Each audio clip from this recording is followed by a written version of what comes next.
여러분 안녕하십니까? 시사쇼 이것이 정치자의 임종호입니다.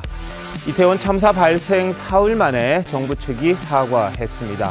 이상민 행안부 장관은 유가족과 국민 마음을 세심하게 살피지 못했다 이런 말을 했고요. 윤희군 경찰청장은 참사 현장 대응에 미흡함을 인정하면서 이 고강도 수사를 예고했습니다. 자, 이태원 참사 관련 속보 전문가들과 바로 한번 짚어보도록 하겠습니다. 어서 오십시오. 네, 이태원에서 참사가 일어난 지 벌써 나흘째입니다. 중상자 2분 오늘 또 숨졌고요. 사망하신 분이 모두 156명으로 늘었습니다. 안타까운 소식이 또 이어졌는데요.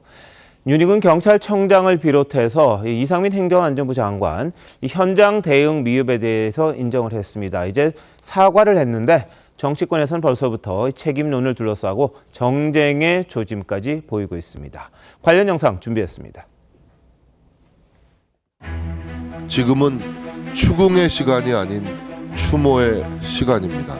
정부의 사고 수습과 원인 규명, 지원책 마련을 차분히 지켜봐 주셨으면 합니다. 저희가 이 사건이 발생한 이후에 명확한 방침으로 정부의 수습 노력에 최대한 협조하겠다고 말씀드렸습니다. 그런데 정부 어느 누구도 이 사건에 대해서 책임이 있다, 죄송하다는 말을 하지 않습니다.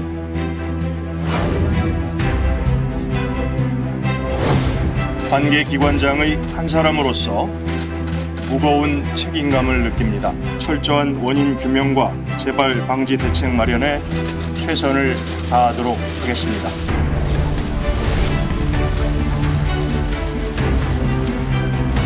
국민 안전을 책임지는 주무부처 장관으로서 이 자리를 빌려 국민 여러분께 심심한 사과의 말씀을 드립니다.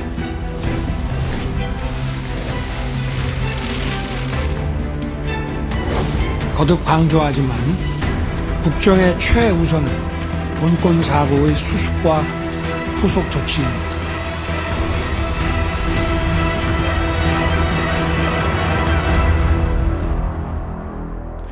예, 벌써 이제 책임론 제기가 시작이 됐습니다. 수습도 중요합니다만 원인 규명이 있어야겠고요. 그 이후에 책임론은 또 반드시 몰아야 될 부분이 있습니다. 오늘 윤희군 경찰청장이 이 미흡한 대처에 대해서 이야기를 한 이유가 있었습니다. 조금 전 들어온 소식인데요. 자, 112 신고가 오후 6시부터 계속됐고 11건 정도가 왔다고 합니다. 이 참사가 일어나기 전까지요. 계속해서 왔는데 그중에 출동한 게 현장에 간 게 4건 정도 됐다고 합니다. 현장 출동은 4건이 있었고 나머지 7건에 대해서는 전화 안내 정도에 그쳤다는 겁니다. 그러니까 밤 11시쯤 일어난 사건이긴 합니다만 참사인데 그전부터 조짐이 보였다는 거죠. 그 부분에 대해서 적절하게 대처를 했느냐 이런 부분에 대해서 이제 경찰이 책임져야 될 부분이 있는 게 아니냐 이런 문제 제기가 있을 수밖에 없는 것 같은데요. 자, 오늘 이영주 교수님 나오셨는데 이 부분은 어떻게 봐야 될까요? 경찰 신고가 11건이나 접수가 됐는데 이런 참사를 막지 못했다 이런 문제 제기가 있을 법하거든요. 예, 실제로 이제 신고가 접수가 돼서 네. 현장을 확인하는 과정, 뭐 그것도 충분히 신고가 됐을 때마다 확인하지 않았던 상황에 대해서는 상당히 좀 미흡한 부분은 분명히 있다고 생각이 됩니다. 이런 신고가 아니더라도 사실은 행사가 예정된 저녁 시간대 이런 데들은 모니터링이나 아니면 순찰이나 여러 가지 좀 통해서 상황들이 악화되는지 또 여러 가지 문제가 있는지를 스스로 찾아보고 또 조치를 해야 되는 적극적으로 해야 될 필요성이 있었거든요. 네네. 그럼에도 불구하고 그렇게 하지 않았음에도 불구하고 지금 현장에서 신고가 들어온 부분들도 사실 어떻게 보면 소극적으로 대응을 했다라는 부분에 대해서는 그 대응을 못한 건지 혹은 안 한 건지 또 했는데 이런 부분들이 사실 미흡한 건지 이런 부분들은 조금 더 정확하게 따져볼 필요는 있겠다 생각이 됩니다. 네, 오늘 윤희군 경찰청장이 참사가 일어났던 당일 이 현장 통제를 요청하는 112 신고가 다수 접수됐었다 이렇게 언급을 했습니다. 그 구체적인 내용들이 지금 나온 건데요. 자, 윤 경찰청장의 이야기 한번 보시죠. 사고가 발생하기 직전에 현장의 심각성을 알리는 112 신고가 다수 있었던 것을 확인하였습니다. 신고 내용을 보면 사고 발생 이전부터 많은 군중이 몰려 사고의 위험성을 알리는 급박한 내용들이었습니다. 그럼에도 불구하고 112 신고를 처리하는 현장의 대응은 미흡했다는 판단을 했습니다. 112 신고 처리를 포함하여 전반적인 현장 대응의 적정성과 각급 지휘관과 근무자들의 조치가 적절했는지 등도 빠짐없이 조사할 것입니다. 네, 자 윤익은 경찰청장이 언급했던 112 신고에 대한 대처 미흡 내용 이런 거였습니다. 오후 6시 34분에 첫 신고가 들어왔답니다. 뭐라 그랬냐면 압사당할 것 같다, 통제를 해달라 이런 신고가 들어왔다는 겁니다. 그리고 오후 8시 9분 33분에 2차, 3차 신고가 나서 사고 날 것 같아요. 진짜 위험합니다. 뭐 이런 또 신고가 왔고 오후 8시 53분부터 9시 2분 사이에 4차에서 6차 신고가 왔는데 진짜 사람 죽어요. 이런 내용으로 112 신고가 접수가 됐다는 거죠. 그리고 오후 9시 7분에서 밤 10시 7분 사이에 10차례, 그러니까 7차에서 10차 신고가 들어왔는데 22시까지 빨리 와서 인원 통제를 좀 해달라. 이런 신고 내용들이 계속 왔다는 겁니다. 그리고 10시 11분, 밤 10시 11분에 비명 소리가 나면서 또다시 압사될 것 같다. 이런 내용의 신고가 11건이 사고가 있던 날 저녁부터 밤까지 계속해서 이어졌다는 거죠. 그런데 이게 단순 불편 신고다. 이런 생각을 해서 출동을 한 것도 있고 안 한 것도 있고 전화로만 조치한 것도 있고 이런 이야기가 지금 나온 겁니다. 경찰에서 발표한 내용이 압사를 우려하는 112 신고가 11건 경찰에 접수가 됐는데 그중에 4건만 출동을 했고 7건은 유선으로 안내를 했다. 그리고 11건 중 3건이 사고 현장에서 전화가 왔다는 겁니다. 신고가 왔고 11건 전부가 사고가 났던 주변인 건 사실이다. 이렇게 경찰이 조금 전 이 발표를 했습니다.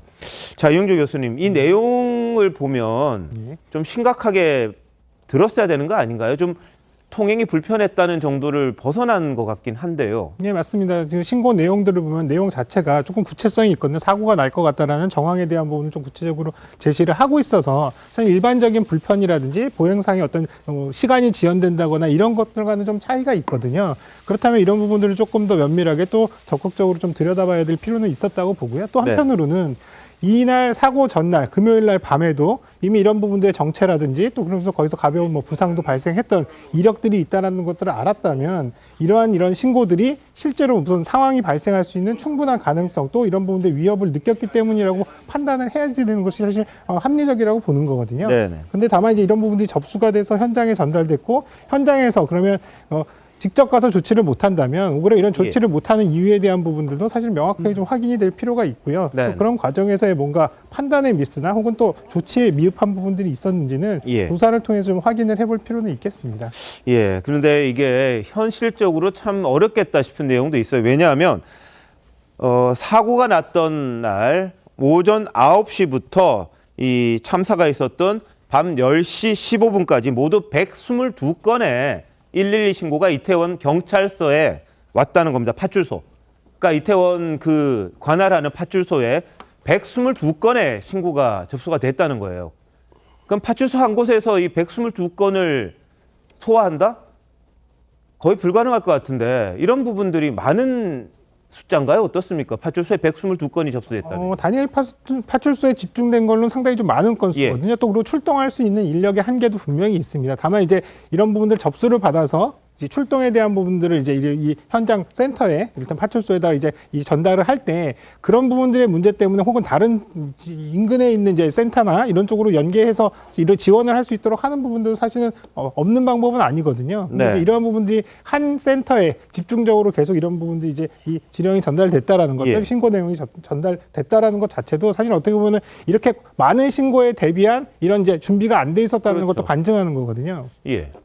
자, 손꼽 본부장님 어떻게 보세요? 이 경찰이 너무 안이하게 대응했다 이렇게밖에 볼 수는 없을 것 같아요. 아니하죠. 일단 100건이 넘는 신고를 받아서 출동을 할 수 없다고 하면은 컨트롤 타워가 있어야죠. 그 위에 파출소 위에 용산 경찰서도 있는 것이고 경찰서로 연락을 해서 병력 정파를 요청을 하든지 조치를 취했어야 되고 또 특히 시간이 흐를수록 10시 15분에 가까워질수록 더 다급한 신고들이 들어왔기 때문에 예. 그러면 그 부분에 대해서는 거기에 집중적으로 가서 현장에 나가야 되는데 11건 중에서 4건을 출동을 했다. 근데 4건을 출동을 해서 어떤 조치를 취했다는 건 아직 안 나오고 있어요. 예. 그 부분에 대해서는. 그래서 과연 4건의 현장에 가서 보니까 이게 큰 상황은 아니라고 해서 그냥 철수를 네. 한 건지 어떤 다른 조치를 취했는지 그런 것도 봐야 되고 지금까지는 그 현장에 경찰 병력이 얼마나 가 있었느냐. 이것 논란이 있었지만은 아무리 많이 가 있었어도 이런 식의 그 초동 대처가 미흡했으면은 네. 당연히 이 문책을 받아야 되는 것이고 또 이것뿐이 아닙니다.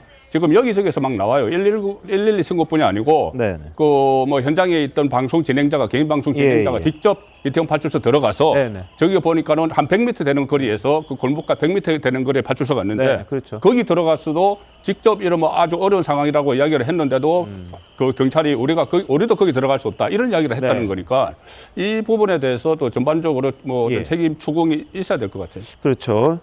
자, 당일 한 인터넷 방송하는 분이 파출소를 직접 찾아갔습니다. 이 사람은 자기 가방을 그 골목에서 분실한 거예요. 끈이 끊어지면서. 그걸 좀 찾아달라는 취지로 가서 그 상황을 설명했던 것 같습니다. 한번 보시죠. 네, 사람들이 계속 밀어요. 안에 지금 사고 날 것 같아요, 저기. 근데 저기 통제가 좀 필요할 것 같은데? 저 진짜 다칠 것 같아요. 하고 나가고 있는데 네. 아니, 사람들이 그냥 밀어요, 위에서. 중간에 다칠 것 같던데? 일단 너무 밀려가지고. 네, 이게 사고가 나기 1시간 전쯤이었다고 합니다. 그때부터 벌써 조짐이 보였고요. 경찰의 대처가 그때라도 현장에 어쨌든 나가서 뭔가 확성기를 쓰든 뭘 쓰든 간에 좀 이 흐름을 유도했으면 이런 참사는 없었지 않겠느냐. 이런 조심스러운 생각도 드는데 이 교수님 어떨까요? 그랬습니다. 예, 사실 뭐 여기에 저도 사실 공감하는 부분이 뭐냐면 예. 상황이 발생한 그 시점 자체의 문제도 있지만 네. 사실은 그 이전에 1시간, 2시간 전부터 이 주변에 뒷길에 전부 다 사람들이 꽉 찬 상황, 그리고 예. 굉장히 과밀한 상황, 그러니까 위험이 발생할 수 있는 충분한 이런 축적이 되는 그런 과정들이 있었거든요. 물론 이제 뭐 조짐이 보였다, 뭐 전조 증상이라고 얘기할 수도 있겠습니다만, 그럼 이러한 단계에서 사실 경찰이 상황을 확인했다면 어떠한 노력이라도 이를테면 인력이 부족하거나 조치할 수 있는 방법이 제한적이었다 하더라도 네. 뭔가 시도는 했었어야 되지 않을까. 그래서 만약에 시도를 했음에도 그게 어려웠다면 그런 것들에 대한 부분들은 인정받을 수 있지만 사실 시도조차 안 했다 혹은 또 방법이 없었다라고 얘기하는 것들은 상당히 네. 좀 어떻게 보면은 그런 미흡함을 자인하는 부분들도 될 수가 있거든요. 그래서 예. 오히려 사전에 이런 부분들의 위험을 조금 경감하는 부분, 또 네. 현장에서 현장 상황이 확인됐다면 뭔가 조치를 했더라면 이렇게 큰 피해로까지 이어지지는 않았을 가능성은 충분히 있었다 생각이 됩니다. 네. 현장의 모습을 보면 모든 길마다 엄청난 인파들이 몰려들었습니다. 뭐 예상은 10만이라고 했습니다만 지하철 이용한 사람들만 16만 명 정도 되는 거고요.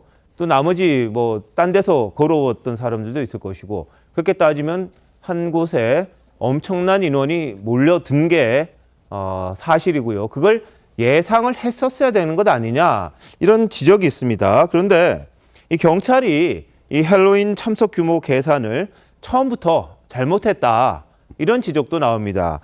그냥 주변 상인들의 이제 추산 방식을 통해서 한 10만 명 정도 계산했다는 거거든요.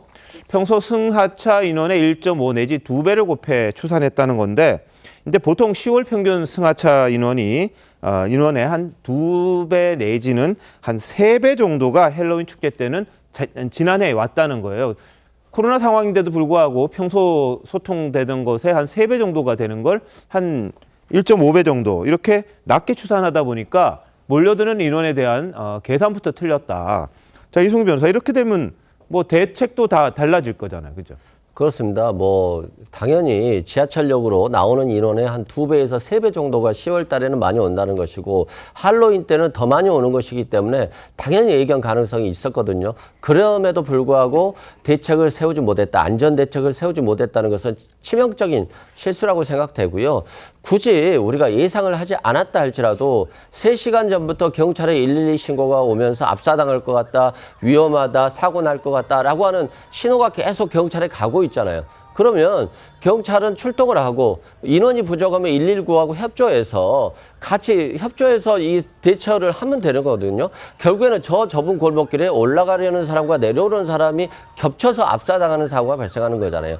그러면 올라가려고 하는 그 골목길에 경찰들이 통제를 해서 올라가는 사람들을 막고 내려오게 해서 소통만 시켜줬더라도 저는 굉장히 이 손쉬운 방법으로도 이런 압사 사고를 막지 않았을까 하는 안타까움이 많이 있습니다. 그런 네. 측면에서 왜 이렇게 경찰들이 112 신고를 받고 또 빨리 움직이지 못했을까? 네네. 이런 정말 안타깝고 예. 빨리 경찰청장이나 이상민 장관도 사과 없이 주체자가 없으니까 네.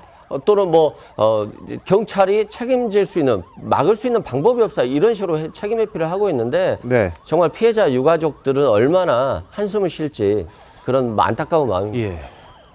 네, 근데 이게 경찰의 그 초동 대처뿐만 아니라 네. 그 굉장히 그 마지막 사고 시점까지 한 4시간 동안 굉장히 대처가 미흡했다는 건 분명한 것 같아요. 근데 여기서 우리가 좀 따져봐야 되는 게 이런 경우에 어떻게 대응해야 된다는 매뉴얼이 있는데 매뉴얼대로 안 해서 문제가 된 것인지. 네네. 근데 제가 보기에는 그 매뉴얼 자체가 없었던 것으로 보여져요. 매뉴얼 자체가 없어갖고 그러니까 예를 들어서 무슨 교통사고가 났다. 어디서 막 그냥 패싸움이 벌어졌다. 그럼 그럴 때 출동해갖고 어떻게 해야 된다. 이런 것들이 있는데 예. 이렇게 이제 다중의 인파가 몰려 들어갖고 안전사고가 우려되는 이런 상황에 대한 경찰 내부에 지금 매뉴얼이 없는 것으로 제가 파악을 했고요. 네. 그러니까 이 상황을 어떻게 대처해야 될지 그리고 사회를 출동했다는데 가서 뭘 했는지도 지금 확인해야 됩니다. 그런데 여기서 정말 아쉬운 거는 뭐냐면요. 이런 매뉴얼이 분명한 매뉴얼이 없어갖고 대처하는데 한계가 있었다면요.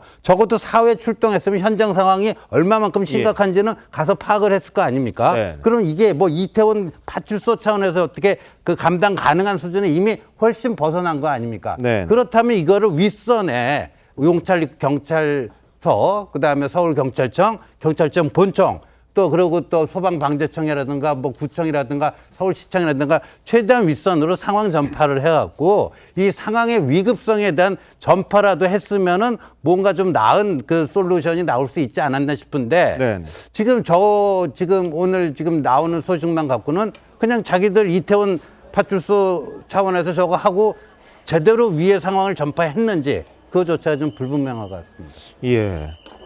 자, 용산구의 대책회의도 정말 어처구니가 없다 이런 지적이 있습니다. 참사 발생 사흘 전인 26일 경찰과 이태원 지하철 역장 이 상인회 그리고 할로윈 대비 간담회를 열었습니다. 상인회와 함께.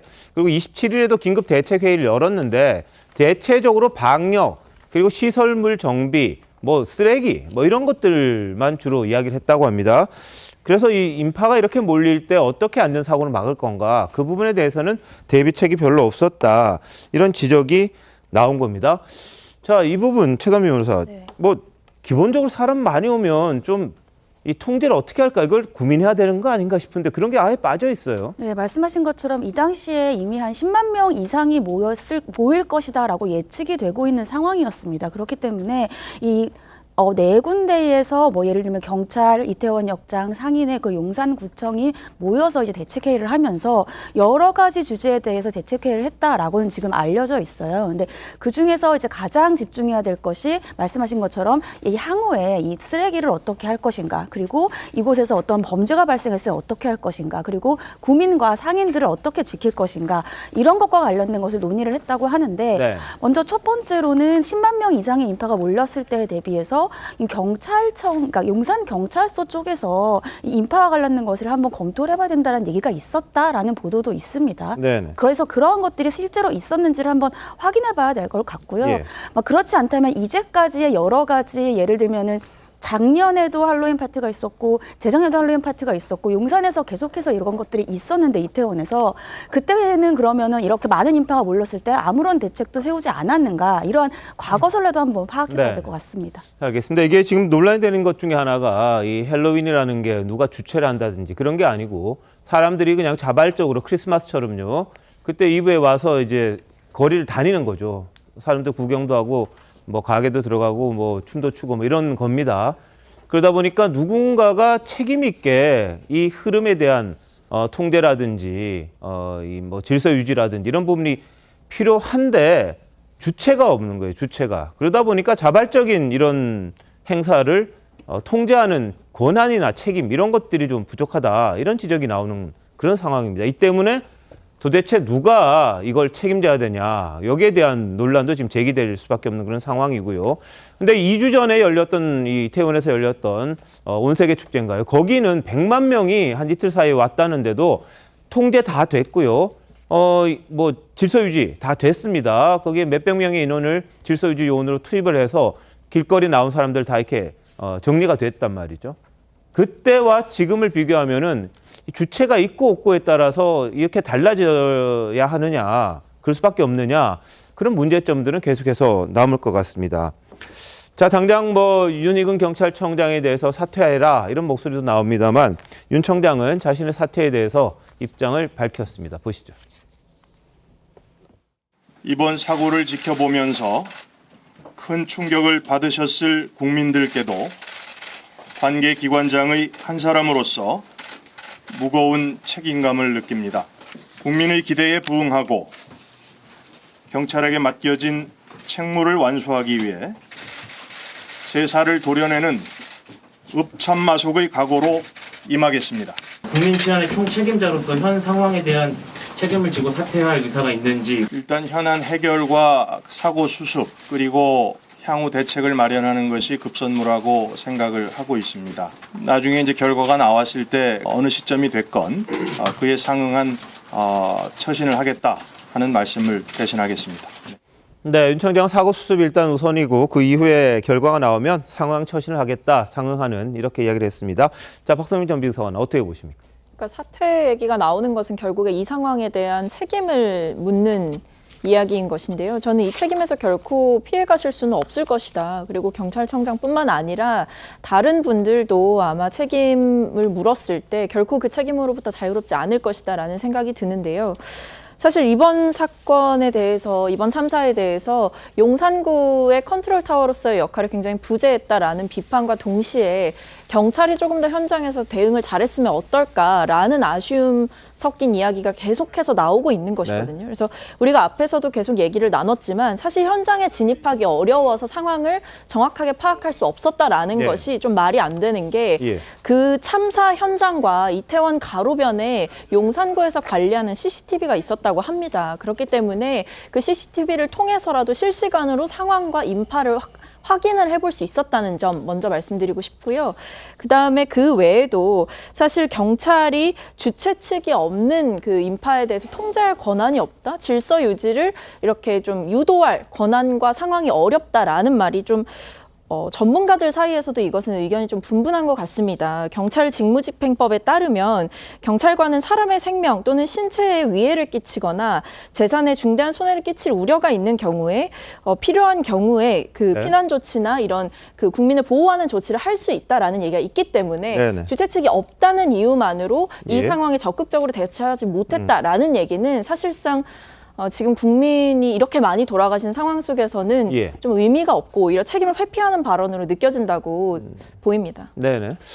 이런 일이 발생하면 보통 그 지휘관이 이 사태를 수습하고 사퇴하겠다 이렇게 이야기가 나오는데 뭐 그것은 경우에 따라서 해야 되지만 이번 일 같은 경우는 너무나 엄청난 일이고 국민들의 충격이 너무 크기 때문에 지금 당장 뭐 사퇴를 하는 것은 그렇지만 일단은 현재 경찰청장이 대응한 것이 미흡하다고 본인이 인정을 했고 또 여러 가지 정황이 나오기 때문에 일단은 직무에서는 배제를 시켜야 될 것 같아요. 네네. 직무에서 배제를 시키고 다른 그 쪽에서 이 진실 규명을 해야 되는 것인데 가령 저는 아까 조금 전에 그 4번의 출동을 해서 뭘 했을까?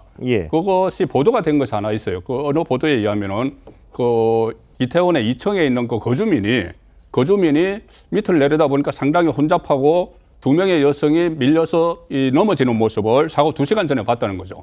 사고 2시간 전에 봐서 신고를 했는데 119로 신고를 했는데 경찰이 2명이 출동을 했는데 와서 그냥 한 바퀴 돌고 그냥 돌아갔다는 거예요. 그러니까 그때는 상황이 그 전에 신고할 때와 몇 분 간격이지만은 조금 그 상황은 똑같지는 않았겠죠.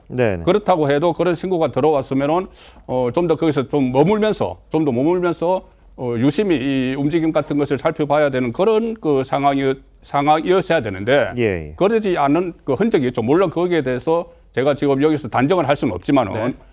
좀 그 어떤 위중함을 느끼지 못한 그런 조치들이 있었기 때문에 네네. 지금 논란이 되고 있는 것이고 엄청난 국민적 그 상처를 받았기 때문에 네. 일단 경찰청장이 본인이 스스로 이 진상을 규명하겠다 이것은 예. 좀 맞지 않고 일단 직무에서 배제를 시키는 게 맞다고 봐요. 예, 자 경찰 부분도 그렇고요. 근데 119에도 신고가 들어왔습니다. 119에도 신고가 들어와서 지금 해밀턴 호텔 관련된 내용을 언급을 합니다. 뭐라 그러냐면 이 많이 사람들이 다쳤다. 경찰이고 소방차고 다 보내주셔야 될 것 같다. 압사당하게 생겼다. 사람이 너무 많아서 골목에 사람이 다 껴가지고 보내셔야 한다. 농담하는 거 아니고요. 그랬더니 어딘지 가게 이름 알려달라 그러고요. 거기서 이제 이 다친 사람도 있다. 이런 내용을 신고를 했어요. 이게 최초 신고가 22시 15분이었던 것 같은데 이 상황에서도 이제 소방에서는 출동해 보겠다. 그리고 이제 끊었어요. 근데 현장 접근이라는 게 그 당시 이미 뭐 그 이후에 곧바로 또 사건이 터지고 사고가 터지고 참사가 일어난 그런 상황이다 보니까 이 소방에서는 이 신고를 받고 나가서 어떻게 했는지 그것도 좀 궁금해요. 어땠을까요? 일단 현장에 소방이 출동을 한 것은 사실 신고 접수 후에 1, 2분 이내에 예. 센터에서 이제 출동을 한 것으로 네. 확인이 됩니다. 그리고 현장에 도착한 시간도 사실은 이제 뭐 거기에 차량이라든지 또 상황이 발생하니까 많은 인파들이 도로로 쏟아져 나오면서 상당히 예. 이제 근처까지 왔지만 그 사고 현장까지 접근하는 데 상당히 애를 먹은 것으로 네네. 그렇게 이제 확인이 되고 있습니다. 예. 근데 여기서 문제가 뭐냐면요. 제가 현장에 출동했던 그 구급대원들이나 이런 분들이랑 또 얘기를 들어봤는데요. 네. 문제가 뭐였냐면 가서 봤더니 생각보다 너무 많은 이 사상자나 혹은 부상자들이 현장에 있었다는 거죠. 그렇기 때문에 처음에 출동할 때는 어느 정도의 부상자가 있는지를 파악을 못한 상황에서 예. 출동을 했는데 막상 가보니까 너무나 상황이 심각한 거죠. 네. 또 한편으로는 그런 사람들을 구조차 한두 대로 또 구조인원 서너 명으로 대응이 안 되기 때문에 뭐 예. 이런 부분들이 사실 현장에서 문제가 있었고 또 하나는 거기에 많은 분들이 사실 사망하시면서 깔려서 서로 뒤엉켜 있는 상황이라서 이분들을 끄집어내서 눕혀놓고 심폐소생술이나 응급조치를 해야 되는데 예. 현장에서 끄집어내지도 못하는 상황이었다는 거죠. 네네. 그렇기 때문에 이런 상황들이 사실 어떻게 보면 현장 활동으로서는 아무리 빨리 도착하더라도 뭔가 손을 쓰기에는 너무나 늦어버린 상황, 이런 상황들이 그 현장에 처음에 가서 본 상황들이 였다라고 봅니다. 예. 뭐 인력으로 어쩔 수 없는 상황이었기도 합니다. 당시 이미 참사가 일어났을 때는 많은 분들이 밑에 엎치고 겹치고 그런 상황이 되다 보니까 이 사람들이 일단 그러니까 현장에서 빼서 처치를 해야 되는데 그 과정 자체가 힘들었던 게 또 현실이기도 합니다. 소방이 출동을 해도 길이 막혀서 가는데 시간이 또 많이 걸렸고요. 그 사람들을 또 하나하나 이렇게 하는데도 많은 시간이 걸리면서 이 골든타임을 놓치는 그런 경우가 생겼었죠. 그래서 이 지하철역을 무정차 통과시켜야 되는 것 아니냐, 이걸 놓고도 이제 경찰하고 이 지하철역 간에 서로 간에 또 논란이 있습니다. 신청했다 안 했다, 요청했다 안 했다, 이런 공방이 오가고 있는 그런 상황인데요. 경찰은 일단 윤희근 청장이 말한 것처럼 도대체 무슨 일이 있었는지 경위 파악하는 데 일단 집중하겠다, 이렇게 이야기를 합니다. 근데 지금 논란이 된 부분 중에 하나가 이제 현장에 있던 목격자들의 증언인데, 누군가가 이렇게 밀어 뒤로 이런 소리가 교차되는 것들, 이게 좀 하나의 논란거리가 되고 있죠. 한번 들어보시죠.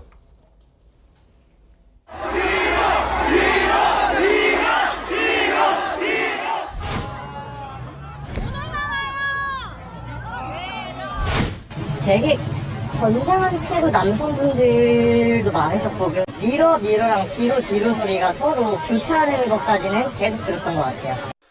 처음에는 이제 4-5명의 남성과 여성분들이 내려가 밀어, 이런 말을 시작했거든요. 근데 이제 그 이후에는 사람들이 더 여러 명이 그 말을 따라하고 미는 압박이 더 강해져서 밀어 이렇게 외치고 있으니 그 노래소리도 또 크고 앞쪽에 말하는 뒤로를 못 들었던 것 같습니다. 노래소리가 그때도 아주 크게 들렸습니까? 그렇습니다. 대화가 힘든 그런 상황이었습니다.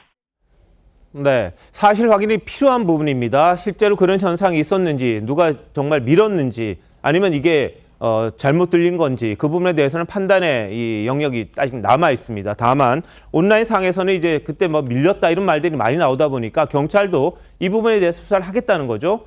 누굴 특정한 부분도 있습니다. 어떤 특정된 장식을 한 그런 사람에 대해서 이야기가 나오는데, 이게 또 논란되는 게 뭐냐면 이 사람의 얼굴이 그냥 공개가 됐다는 거예요. 근데 본인은 정작 그 시간에 없었다. 나는 다른 데 갔다. 그러면서 본인이 탔던 이 지하철에 이 출입 시간까지 내놓고 했습니다. 그리고 가서 CCTV 다기도 확보해서 자신의 결백함을 밝히겠다. 이런 이야기까지 나오고 있는 그런 상황입니다. 근데 경찰에서는 지금 CCTV 영상 다 확보하고 증언 40명 넘게 들었습니다. 그래서 이 부분에 대해서도 명확하게 사실관계를 좀 따지고 있다고 그러는데 이 부분은 이 교수님 어떻게 진행이 될까요?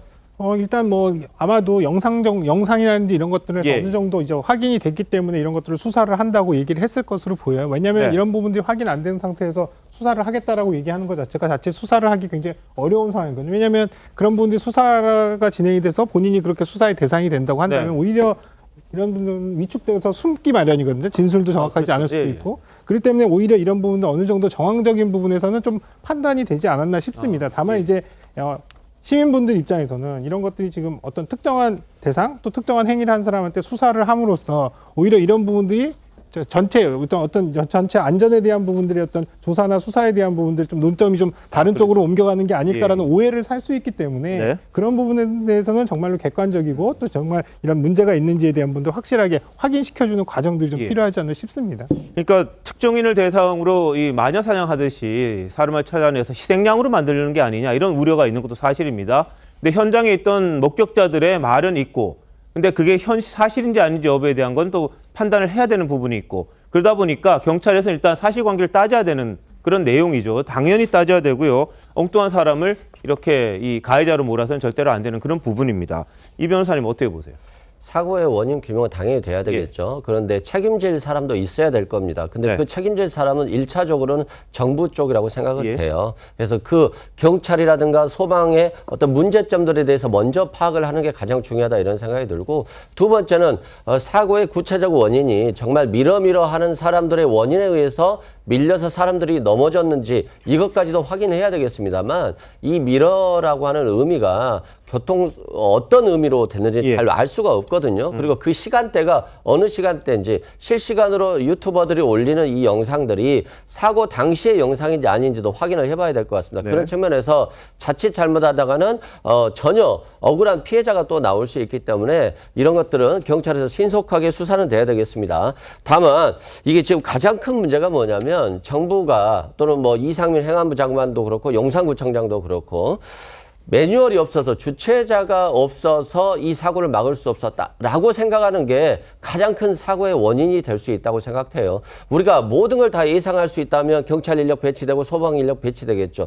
그러나 사건이 발생했을 당시에 이미 발생하고 있는 상황이라면 그건 예상이 아니라 현실이거든요. 그런 측면에서 그런 현실에 닥쳤을 때 네. 경찰들이 제대로 하지 못했다는 것 그리고 분명히 경찰들은 당시에 뭐 법이 없어서 주체자가 없어서 매뉴얼이 없어서 그랬다고 하는데 경찰관 직무집행법에도 분명히 국민의 생명과 안전을 위한 어떤 조치를 취할 수 있다고 돼 있어요. 그리고 도로교통법에도 도로에서의 위험 이런 안전조치가 긴급조치가 필요한 경우에는 이런 도로 보행자 통행을 임시 제한할 수도 있고 금지할 수도 있어요. 그렇기 때문에 정말로 경찰들이 112 신고됐을 때 파출소 직원들이 나갔을 때 그런 위험한 상황이 됐을 때 위험한 상황이 풀렸느냐가 중요한 것이 아니라 계속적으로 위험한 상황이 발생할 수 있기 때문에 그걸 막을 수 있는 조치가 돼야 되는데 그런 조치를 취하지 못한 게 가장 큰 사고의 원인이 되지 않았을까 싶습니다. 그 사고 원인 추적하는 거 관련해서는요, 그 2013년 4월에 그 미국 보스턴 마라톤 대회에서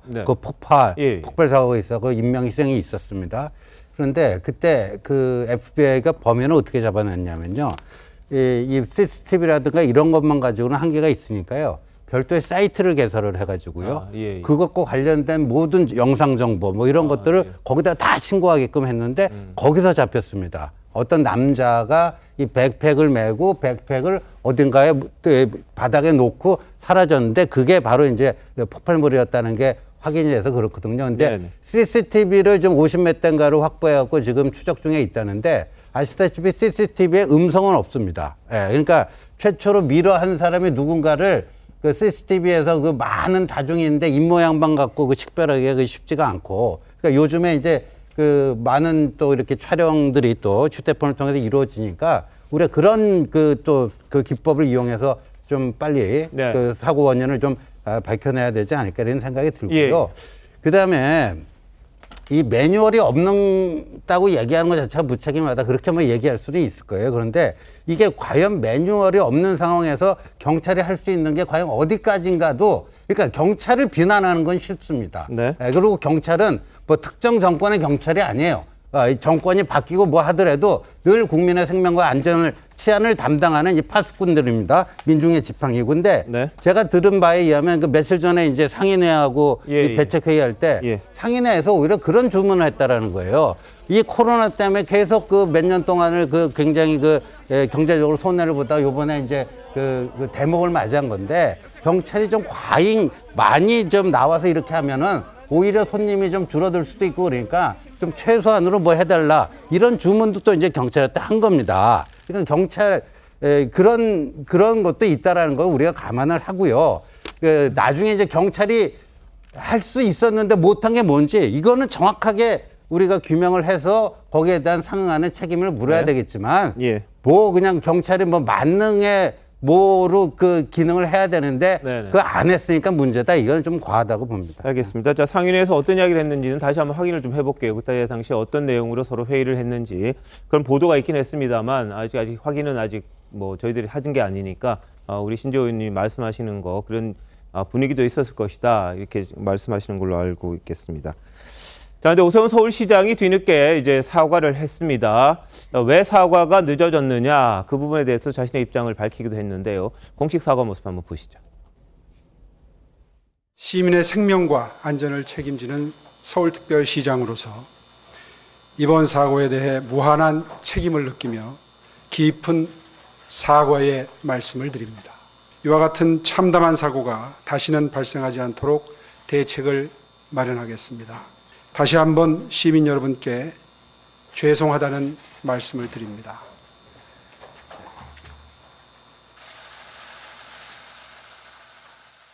치료받고 계신 분들 찾아 뵙느라고 정말 경황이 없었습니다. 늘 마음속에는 언제쯤 사죄의 말씀을 드려야 되나 하는 고민이 있었는데요. 오늘 아침에 결심이 섰습니다. 아침에 어저께 찾아뵀던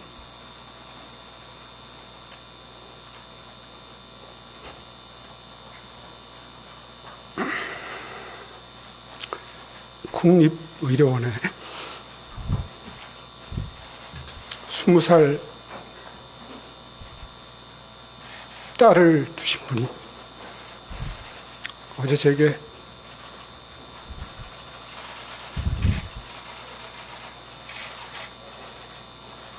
어제 위로의 말씀을 전하자 우리 딸은 살아날 거다 그렇게 믿고 있다 그렇게 말씀을 하셨는데 오늘 아침에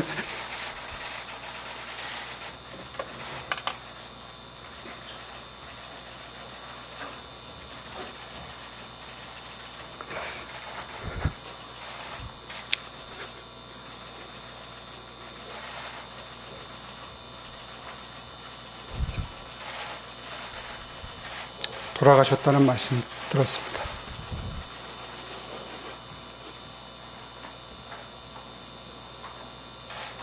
사죄의 말씀이 늦어서 죄송합니다.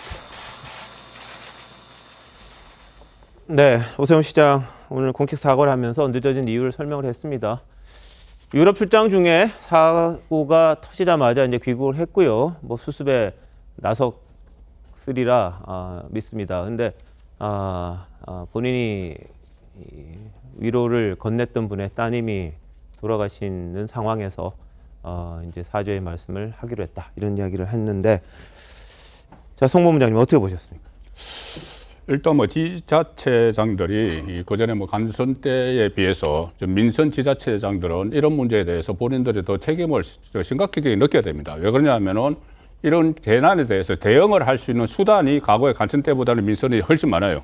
민선 뭐 기초단체장, 뭐 용산구청장이나 아니면은 서울시장이나 물론 바뀐 지 얼마 되지 않았지만 이 어떤 교체가 되고 나서 안전 점검 같은 걸 좀 더 뭐 심각하게 신중하게 다 했어야 되는 그러니까 민선 지자체장의 책임은 무한정이기 때문에 저런 부분에 대해서도 그냥 뭐 일가성으로 할 것이 아니고 종합적인 앞으로 대응 방안 다시 재발이 되지 않는 그런 대응책을 마련해야 되겠죠. 예. 자, 뭐 계속해서 사고와 관련된 이야기 이어갈 수밖에 없는데요. 아까 저기 신조호 의원님 말씀하셨던 부분, 상인회에서 이 경찰 좀 들어왔으면 좋겠다 했던 부분, 거기에 반박이 또 하나 나왔어요. 이태원 관광특구연합회 회장은 간담회 때 기동대가 한 200명 온다. 그러니까 헬로윈 같은 데는 자발적인 축제인데 기동대 차량들이 있으면 좀 위화감 있지 않겠느냐. 이런 이야기를 하긴 했지만 한 명이 그렇게 이야기했고 경찰력 배치 자체를 자제 요청을 했다는 건 아니다. 이렇게 또 반박을 했다고 합니다. 자, 이번 참사가 일어난 부분에 대해서 또 새로운 사실들도 하나둘씩 일어나고 있습니다. 뭐냐면 당시에 현장에 불법적인 일들이 좀 있었다는 겁니다. 자, 건축법 제2조에 보면요, 도로는 최소한 이 보행과 자동차 통행이 가능한 너비 4m 이상을 이제 도로라고 하는데, 이태원 해밀턴 호텔 바로 옆 골목이요. 어제 저희들이 말씀드렸죠. 사고가 났던 지점이 3.2m밖에 안 된다고 말씀을 드렸습니다. 근데 그게 왜 그렇게 됐느냐? 한번 봤더니요. 이 사진을 보시면 이제 빨간 부분이 해밀턴 호텔이 이제 있는데 외벽을 여기 설치를 했다고 합니다. 그러니까 이 들어갈 때는 5.5m입니다. 입구 저 위쪽에는요. 그런데 내려오다 보면은 이 빨간색 철제 가벽이 설치되면서 폭이 3.2m로 줄어들었다는 거죠. 일종의 병목 현상이 생기게 됐다는 겁니다. 그리고 보면요. 한번 보여주시죠. 예, 이거 한번 설명해 드려야 되겠네요. 이 중간 출입구가 여기 있습니다. 입구에 5.5m인데 나오다 보면 중간 출입구가 하나 있고 그 빨간색으로 가벽이 있는데 거기가 이제 줄어든 거예요. 그러다가 이 원래 도로는 이제 4m 정도는 확보가 돼야 되는데 이게 안 된 겁니다. 근데 이게 투지 경계선과 건축 한계선이 있는데 이걸 벗어나서 일종의 그 불법 건축물처럼 돼 있는 거죠. 이 부분이. 그런데도 구청에서는 이거를 관리를 못 해요. 한번 돌려주시죠. 뭐냐면 지붕이 없으면 이걸 건축물로 보질 않는다는 겁니다. 그래서 불법 건축물 단속 대상이 아니라는 게 이 구청의 설명입니다. 그러니까 지붕 없이 그냥 가벽만 설치해 놨기 때문에 이건 건축물이 아니라는 그런 이야기입니다. 자, 그러다 보니까 이 교수님, 뭐 이 부분 어떻게 보십니까? 일단 도로폭이 좁아진 것, 이 상황은 사실 뭐 위험하다고 판단할 수도 있고 위험하지 않을 수도 있는데 문제는 뭐냐면 여기서 4m나 3.2m나 사실은 이번 사고에 그럼 4m로 확보됐을 때 그러면 피해가 훨씬 줄었겠느냐라고 한다면 그건 또 꼭 그렇지는 않거든요. 어차피 워낙에 많은 인파가 집중됐기 때문에 그 정도의 어떤 폭이 좀 더 확보된다 하더라도 이런 사고들이 발생하지 않았다거나 혹은 또 피해자가 현격히 줄었을 것이다 이렇게 예단하기는 좀 어렵습니다. 다만 저 건축물이 이제 어느 정도 불법 건축물로서 인정이 되든 안 되든 저런 분들 가벽 형태로 해서 일상적으로 확보돼야 되는 공간들이 줄어들었다는 것 자체는 좀 심각한 문제죠. 또 다만 저 가벽이 없다 하더라도 지금 현재 저 사용이 에어컨 실외기실로 썼다고 한다면 벽이 없었어도 사실은 사람들이 도로 통행할 수 있는 상황들은 아니었을 걸로 보이거든요. 그러니까 벽을 쳤다는 것 말고는 거기 실외가 있으면 어차피 거긴 통행이 안 된다 이 말씀이시죠. 자, 그런데 이 동아일보가 보도한 내용을 한번 보면요.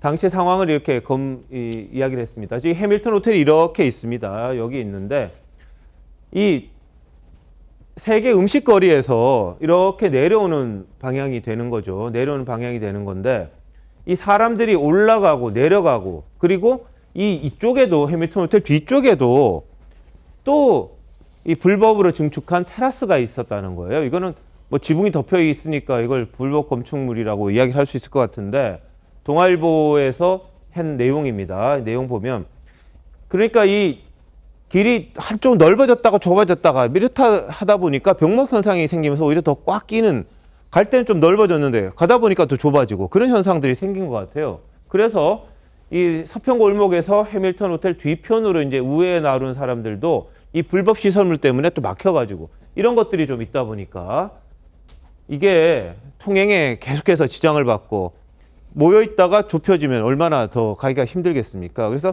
더 빡빡하게 사람들이 엉키고 한 게 아니냐 이런 지적인 겁니다. 자, 이 사진을 보면 이게 가벽이죠. 이게 가벽, 실외 에어컨을 했다는 가벽이고 저기 보시면 이제 왼쪽 뒤쪽에 테라스를 만들어서 이것도 불법 증축을 한 부분이죠. 이 부분이 도로를 좁게 만드는 그런 효과를 가졌다는 그런 말입니다. 자, 그래서 이런 데 대한 뭐 옛날엔 어느 시점까지는 불법 건축물도 뭐 헐진 않는다 이렇게 돼 있더라고요. 근데 이것들도 그 대상이 되는 겁니까? 아니면 이게 잘못된 부분들입니까? 이거는? 일단 불법 건축물이라고 한다면 사실은 뭐 이런 것들의 철거를 이제 지시할 수는 있습니다. 그 이제 행정대 집행을 통해서 이렇게 하는데요. 사실상 최근에 이런 부분들을 사실 어떻게 법으로는 할 수 있지만 실제적으로는 이루어지지 않고 있는 상황들이 사실 행정대 집행이거든요. 예. 오히려 이런 부분들이 앞서 말씀드린 민선의 이 지자체장들이 되면서 상당히 민원의 소지도 있고 부담이 크기 때문에 이런 것들을 강제로 철거하는 행정대 집행보다는 그냥 강제이행금을 부과하는데 문제는 이런 겁니다. 강제이행금을 부과해서 그 돈을 내고 쓰는 게 철거하는 것보다 훨씬 더 이득이 되기 때문에 계속 그 비용을 부담하면서도 그냥 유지를 하는 거거든요. 그래서 이 부분은 사실은 이전부터도 이 사례가 아니더라도 상당히 많이 문제가 되어 왔던 그런 상황들입니다. 예. 자, 박 변호사는 어떻게 보세요?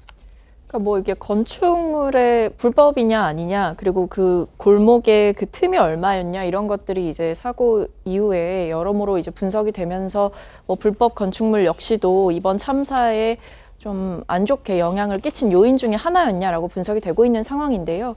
하지만 앞에서 교수님께서 말씀해 주셨던 대로 사실 불법 건축물이 없었다고 하더라도 그날 그 자리에 있었던 인파들, 그러니까 꼭 참사 현장뿐만 아니라 그 뒤에 골목이라든지 여기에 일단 애초에 너무나 많은 인원이 분포되어 있었기 때문에 설령 불법 건축물을 제거하고라도 보면 사실 길의 폭이 그렇게 넓지가 않습니다. 그런 본질적인 문제가 크게 해결될 수 있는 상황은 아니었다라는 점에서 불법 건축물에 대한 문제 제기나 이런 부분들을 세부적으로 분석하면서 얘기할 수는 있지만 뭐 이것 자체가 이번 참사의 큰 원인이었다 이렇게 보기는 어려운 것 같다. 결국에는 일방 통행이라든지 이런 부분들, 뭐 도로를 통제한 채로 이제 인도만으로 사람들이 다니게 하는 게 아니라 차도까지도 사람들이 좀 넓게 길을 쓸 수 있게 했느냐. 안 그래도 좁은 이태원에서 이만큼의 인원이 혼잡하게 섞여 있었던 상황에서 도대체 이제 공권력은 무엇을 했느냐라는 질문이 있는 상황이라고 보는 게 정확하지 않을까 싶습니다. 아니 저 시설물이 없었더라도 거의 마찬가지일 거라는 데는 저는 동의할 수가 없는 게 이게 병목 현상 때문에 생긴 거예요.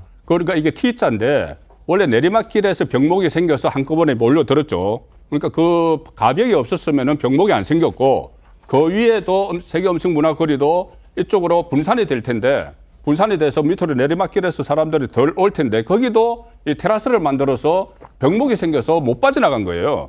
그렇다면 이 병목이 생긴 것이 가장 큰 얼마 되지 않는데 저기 한번 300명이 거기에 다 병목된 데 모여 있었기 때문에 저기서 사고가 났는데 그 가벽이 없었더라도 이렇게 뭐 유사한 상황이 일어났을 거다 이렇게 하는 것은 좀 저는 납득을 하기가 어렵고 이런 부분이 여기뿐이 아니고 전국 곳곳에 있을 거니까 이 과연 이런 이야기도 나왔거든요. 아 우리가 지금 가태료 내고 영업을 하는데 무슨 상관이냐는 이야기까지 나왔어요. 그렇다면은 저렇게 가태료만 받고 저런 위험한 곳이 도대체 있을지도 모르는데 그러니까 저 부분이 이렇게 병목 현상이 생겨서 이런 참사가 일어났다면은. 병목 현상이 생긴 저 원인을 철저히 좀 규명을 해야 될 것 같아요. 뭐 제가 오늘은 재난 전문가로 와 있긴 하지만 제 원래 전공이 건축 피난에 관련된 부분이라 저 부분을 좀 설명드리면 오히려 저는 그 사고가 발생한 그 골목 그리고 지금 가벽이 쳐 있는 부분에 가벽에 대한 영향보다는 아까 설명해 주신 해밀턴 호텔 뒤쪽에 세계 거리에 있는 이제 부스로 나와 있는 이런 부분들은 상당히 좀 위험한 영향을 미쳤다고 보는 겁니다. 왜냐하면 이 사고가 난 골목 쪽으로 사람이 집중되게 된 원인은 이미 그 후면도로에 굉장히 많은 사람이 집중되고 체류가 되면서 그런 부분들 위험성이 상당히 증폭이 된 거거든요. 근데 말씀하신 대로 이런 부분들 교행이 되는 상황들에서 이런 부분들이 튀어나와 있는 부분, 그래서 이 부분이 사실은 흐름을 방해함으로써 체증을 훨씬 더 증가시켰을 가능성은 충분히 있거든요. 그래서 오히려 저는 사고 현장의 가볍음보다는 후면 쪽에 부정하게 사용하는 이런 돌출된 주점이라든지 부스 이런 부분들이 피해를 키우거나 저런 이제 사람들이 밀집돼서 위험을 키우는 원인에 기여하는 부분들이 훨씬 더 컸을 것이다 이렇게 생각이 됩니다. 알겠습니다. 자, 가장 중요한 부분은 통제가 제대로 안 됐던 부분일 거예요. 이 사람들을 이렇게 일정한 방향으로 유도를 했었으면 가장 좋았을 텐데 그게 안 된 상태에서 그럼 뭐가 또 문제가 됐겠느냐 그런 부분들도 이제 따져봐야 다시는 저런 일이 없지 않겠습니까? 그래서 하나 둘씩 문제점을 저희들이 지적을 하는 거지 이 전체적인 책임에 대한 부분을 뭐 여기에 떠넘기겠다 그런 취지는 절대로 아닙니다. 당연히 아니고 결과적으로는 전체를 통제하지 못했던 데 대한 책임을 과연 누가 져야 될 것이냐 거기에 대해서는 또 공론화가 될 거라고 생각이 듭니다. 이제 다만요. 과거엔 일방통행이 있었는데 이게 없어서 이런 일이 일어났다. 이런 식의 주장을 하는 분이 있죠. 그리고 정치 문제가 이건 맞다. 이렇게도 이야기했습니다. 누군지 한번 들어보시죠. 혹자는 사고를 정치적으로 이용하지 말라고도 하는데 아닙니다. 이건 정치 문제가 맞습니다. 예전에는 폴리스 라인을 치고 한쪽으로만 통행하게 했어요. 그래서 돌아가게 만든 말씀하셨다시피 1m당 10명 이상이 못 모이게 그 왜 일방통행 설정을 이번에 안 했을까? 그게 참 의문이거든요. 이런 영상도 봤거든요. 그게 있었던 게. 그리고 제가 2017년인지 8년인지 연도는 정확하게 기억 안 나는데 그 분명히 일방통행이었어요. 오르막길 기가 막히지 않으십니까? 네.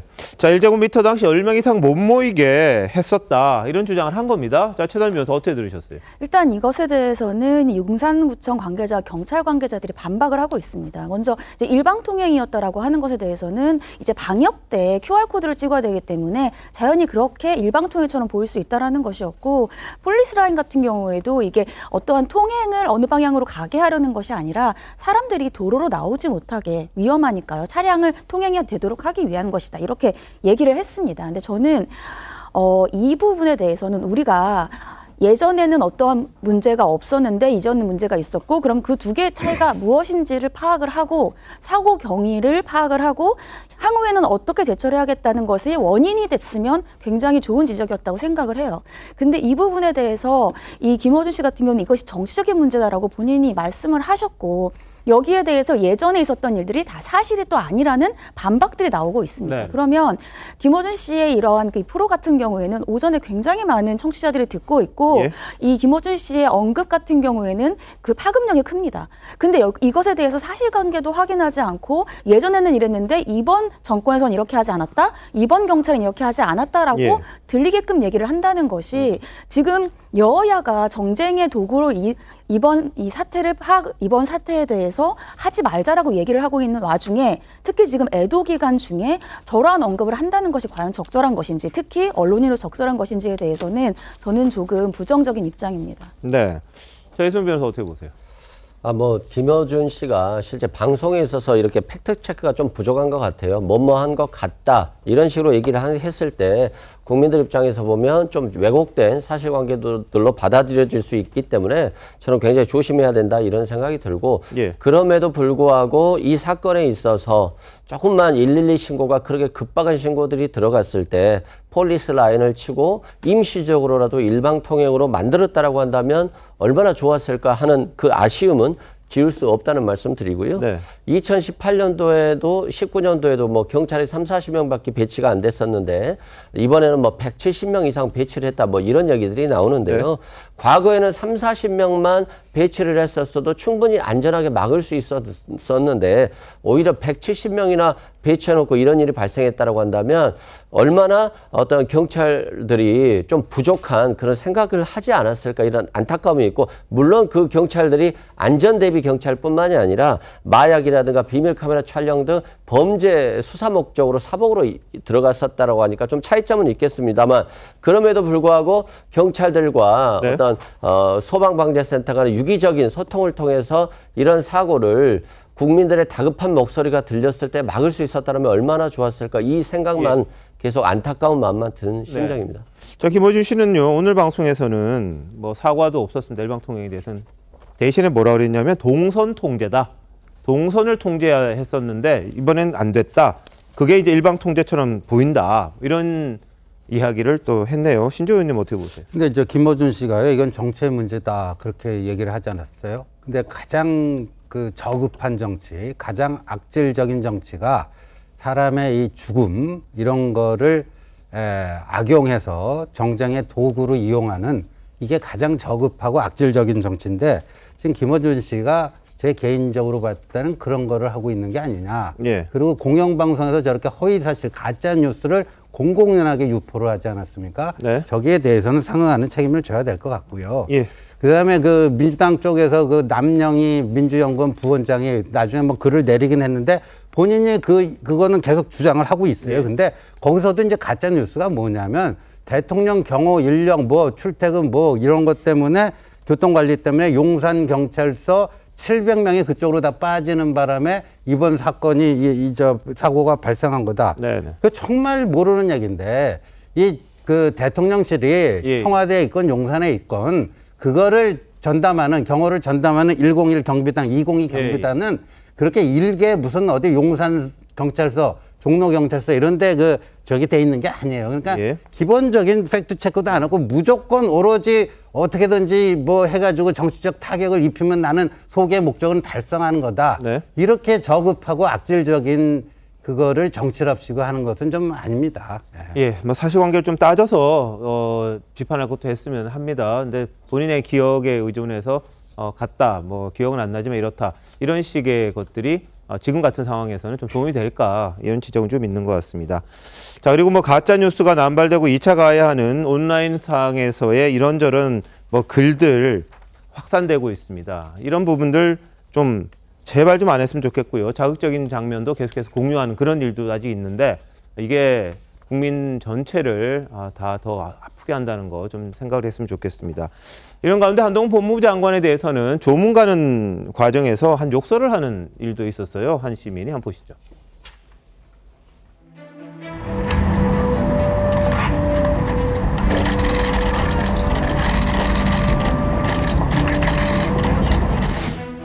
이거 한동훈이 아니야? 한동훈이야. 한동훈이 이거 야. 왜 그러는 거요? 네, 밀구라니. 어떻게 반응이 나오나 보려고. 없는 만큼 잘하시는데 왜 욕하고 이런 데 가서.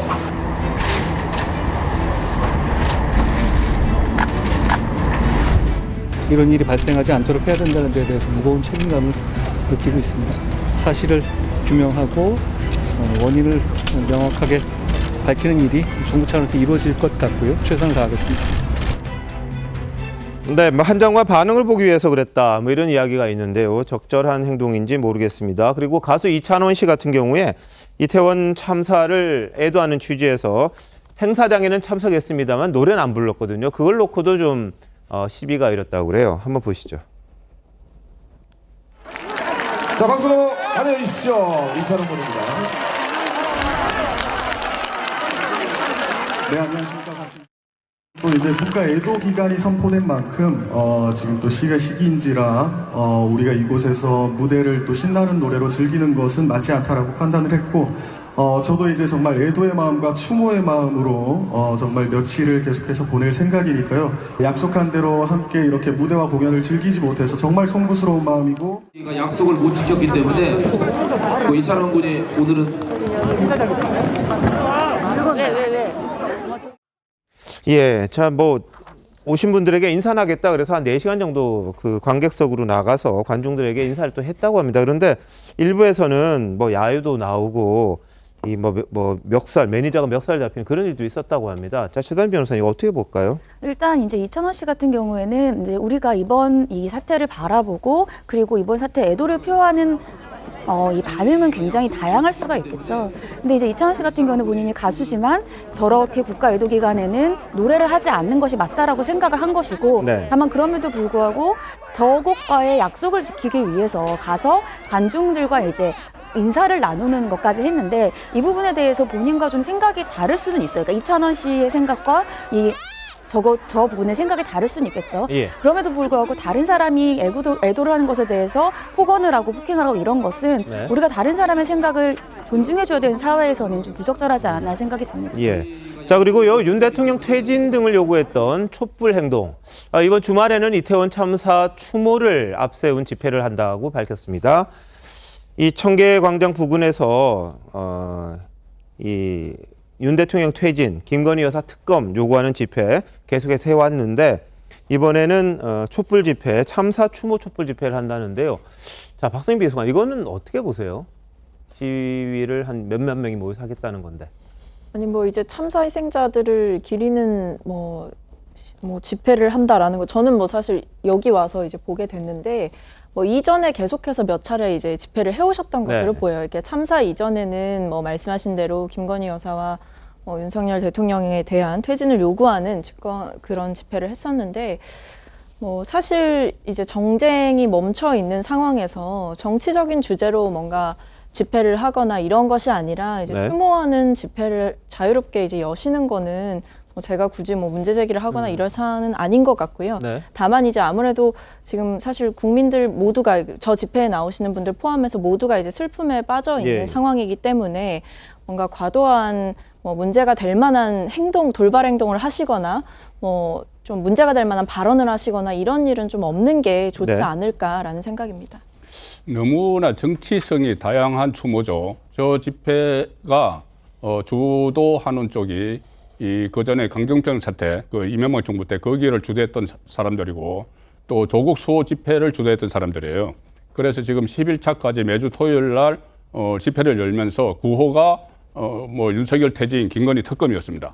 그리고 지지난주부터 민주당 국회의원들이 참여를 하기 시작했어요. 예. 그 너댓 명이 이렇게 나와서 참여를 해서 네. 완전히 정치성 집회를 했는데 자, 그것을 별도의 집회가 아니고 이 추모 집회가 별도의 집회가 아니고 11차까지 정치 집회를 했는데 12차를 저기 추모를 하겠다고 하면은 그것은 이어가는 것이죠. 예. 이어가는 것으로 결국은 이것을 계기로 해서 지금 본인들이 주장을 하고 있는 윤석열 퇴진 여기에 대해서 좀 가속도를 붙이겠다. 네네. 그런 그 상황이 충분히 예상이 되는 거죠. 알겠습니다. 13차라고 합니다. 예, 12차까지 정치 집회를 했기 그랬죠. 때문에 네, 이번에 저런 13차로. 추모를 하고 싶으면은 예, 별도의 집회를 해야 되는 거죠. 알겠습니다.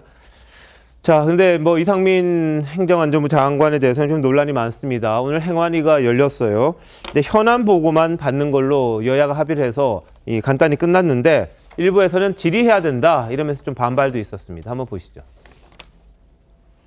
현안 보고를 시작하겠습니다. 먼저 이상민 행정안전부 나오셔서 이번 사고 전반에 대해 보고해 주시기 바랍니다. 위원장님, 의사진행 방안 좀 허락해 주십시오. 이런 식으로 회의를 진행하시는 게 말이 됩니까? 오늘은 이번에 정쟁하러 온 국회의원인데 아무도 안 계실 겁니다. 이거는 윤석열 정부가 참사를 대하는 태도입니다. 아무 말도 하지 말고 그저 추모만 하라라고 이야기하고 있는 윤석열 정부의 태도에 도대체 왜 국회가 행정안전위원회가 들러리를 서야 합니까? 애도 기간이 끝나면은 우리 의원님들의 의견을 충분히 받아서 충분히 질의할 시간을 드리겠다는 말씀을 드리고 이것은 국회가 해야 될 책임이 아닙니다. 당연히 따져 물어야 할 것을 그리고 확인해야 할 것을 원인을 규명해야 할 것을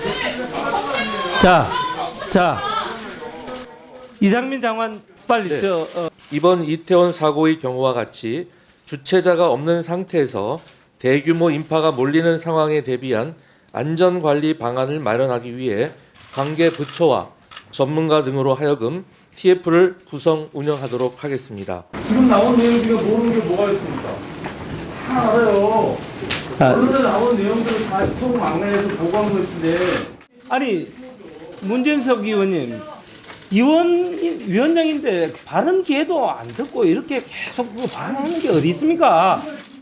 예, 뭐 여야가 오늘 현안 보고만 받겠다 서로 간사간에 합의가 됐는지 모르겠는데 뭐 질의는 아마 다음 주부터 아주 치열하게 되지 않을까 싶습니다. 그리고 오늘 행안위에서는 이 장관 이상민 행정안전부 장관 결국 사과했습니다. 한번 보시죠. 그 전과 비교했을 때 특별히 우려할 정도로 많은 인파가 모였던 것은 아니고 경찰이나 소방 인력이 미리 배치함으로써 해결될 수 있었던 문제는 아니었던 것으로 지금 파악을 하고 있고요.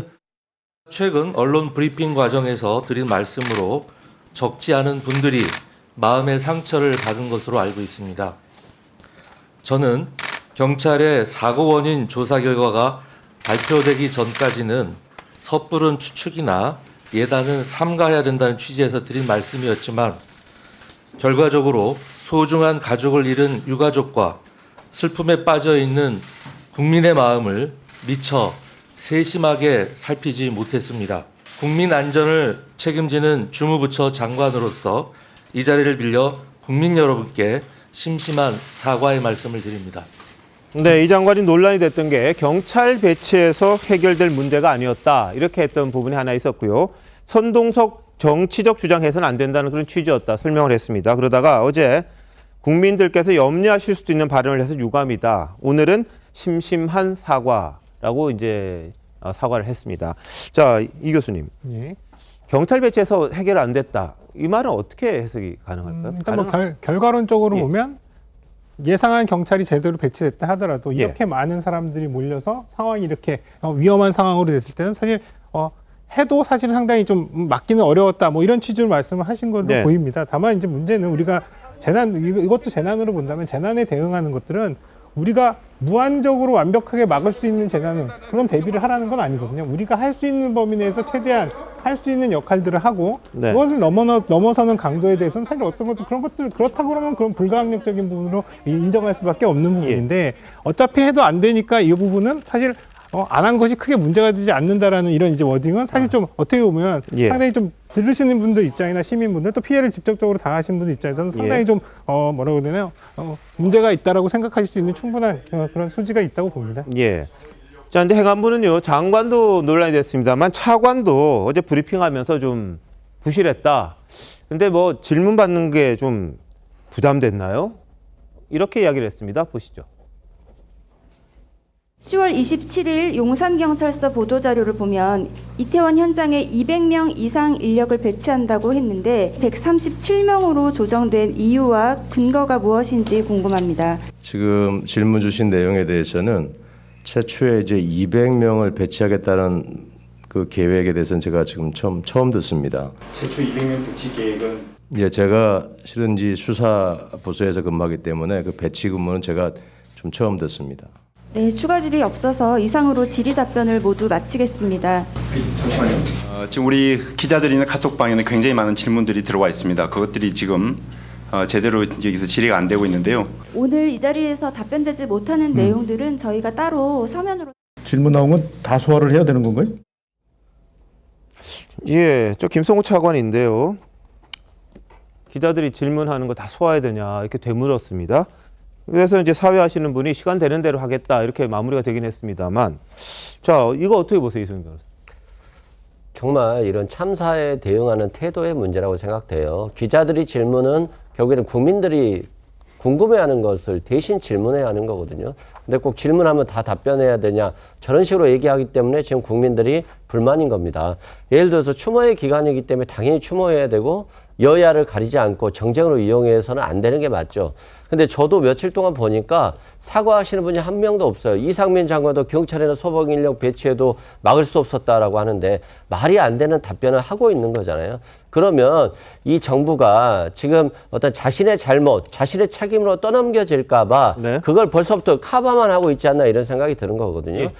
정치는 당연히 책임지는 거예요. 자신이 잘못했던 또 자신의 부하 직원이 잘못했던 그 책임은 행안부 장관이나 경찰청장이 지는 겁니다. 예. 그런 측면에서 저는 이런 태도들이 굉장히 국민을 분노케 하는 거 아닌가 싶고 예. 국민의 생명과 안위가 걱정된 일에 매뉴얼과 주체자가 무슨 상관이 있습니까? 위험이 있으면 구해야죠. 그런 측면에서 저는 현 정부가 지금 태도를 좀 바꿔야 된다 이런 생각이 듭니다. 알겠습니다. 용산구청장이 구청에서 할 수 있는 일은 다 했다. 그리고 할로윈은 일종의 현상이다. 이렇게 했던 발언들도 지금 계속해서 논란은 되고 있습니다. 자, 이런 가운데 전국 곳곳에선 이태원 참사와 관련한 추모 물결 일고 있습니다. 사고 현장 인근 상인들도요, 사망자들을 애도하면서 이 자체 휴점에 들어갔는데 관련 영상 보시겠습니다. 그런 아들이 없어요, 진짜. 내가 감사하다 못했어요. 아니, 세상에 어떻게 이런 일이 있어.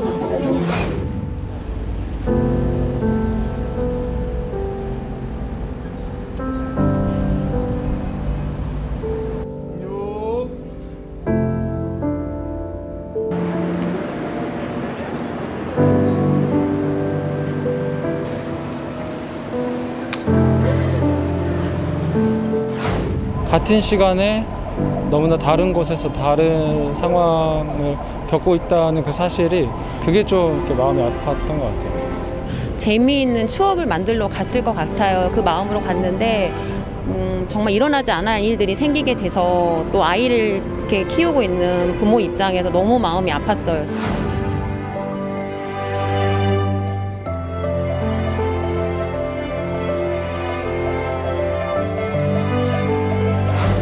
정말 내 자식 같고 내 조카 같아가지고 진짜 마음이 많이 아픕니다. 말로는 표현하기 힘들게.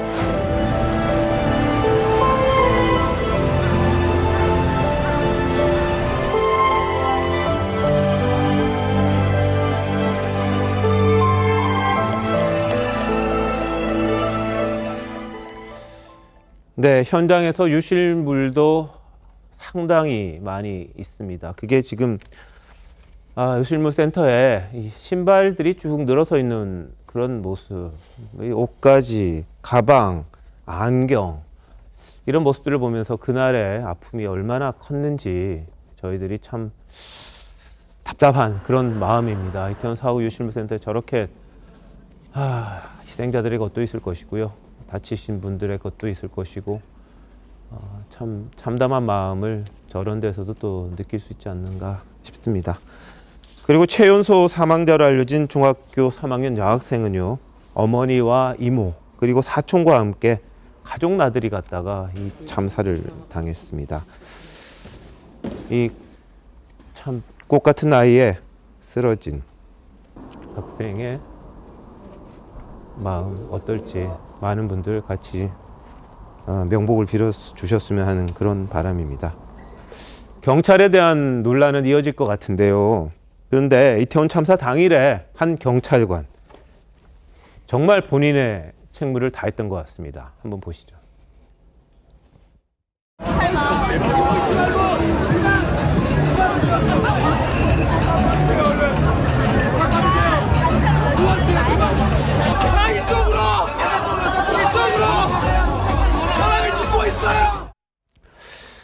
예, 정말 다급한 목소리, 돌아가 달라, 사람이 죽고 있다. 이 교수님 어떻게 보셨습니까? 오히려 뭐 사망하신 분들도 안타깝지만 저 경찰관의 심정이 정말 너무 공감이 되는데요.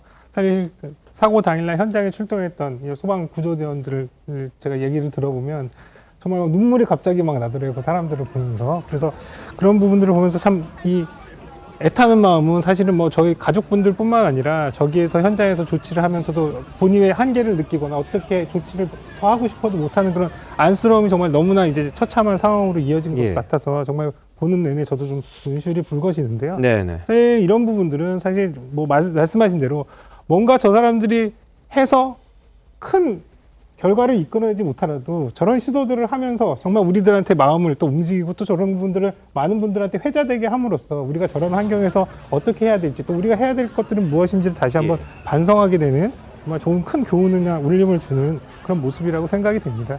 예, 뭐 집단 트라우마에 대한 우려도 좀 커지고 있습니다. 이 SNS상에 무분별한 사진들, 영상들이 돌았기 때문인데요. 이 교수님이 어떻게 좀 치유하는 방법이 있을까요?